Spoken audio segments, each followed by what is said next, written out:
యాత్ర ప్రారంభమైంది. కాసేపట్లో తొలి బృందం దక్షిణ కశ్మీర్లోని హిమాలయాల్లో 3880 మీటర్ల ఎత్తులో ఉన్న అమర్నాథ్ గుహను సందర్శించబోతున్నారు. అక్కడ సహజంగా ఏర్పడిన మంచు శివలింగాన్ని దర్శించుకుని ప్రత్యేక ప్రార్థనలు చేస్తారు. దీంతో ఇవాళ అధికారికంగా ప్రారంభం కానున్న ఈ యాత్ర ఈ ఏడాది 57 రోజుల పాటు కొనసాగనుంది. ఇవాళ ప్రారంభమై రక్షాబంధన్ పర్వదినం రోజున అంటే ఆగస్టు 28న ఈ యాత్ర ముగుస్తుంది. ఈ యాత్రలో భాగంగా బల్తాల్ మార్గంలో బయలుదేరిన తొలి బృందం యాత్రికులకు ఇప్పటికే ఘన స్వాగతం లభించింది. జమ్మూ శ్రీనగర్ జాతీయ రహదారిపై ఉన్న రాంబన్ జిల్లాలోని చంద్రకోట్ వద్ద ఏర్పాటు చేసిన ఉచిత భోజనశాల వద్ద అధికారులు, స్థానికులు యాత్రికులను సాదరంగా ఆహ్వానించారు.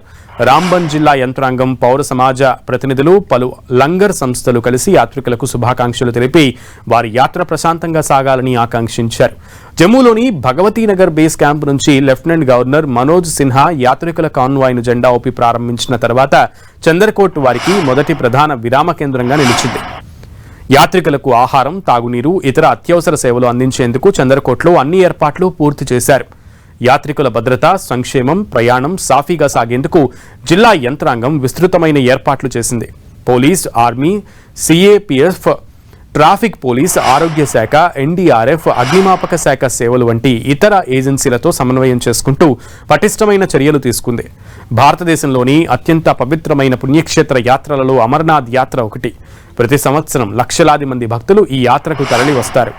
అనంతనాగ్ జిల్లాలోని సాంప్రదాయ 48 కిలోమీటర్ల నున్వాయ్ పహల్గాం మార్గం, గంబర్బల్ జిల్లాలోని తక్కువ దూరంతో నిటారుగా ఉండే 14 కిలోమీటర్ల బల్తాల్ మార్గం ద్వారా ఏకకాలంలో యాత్ర కొనసాగుతుంది.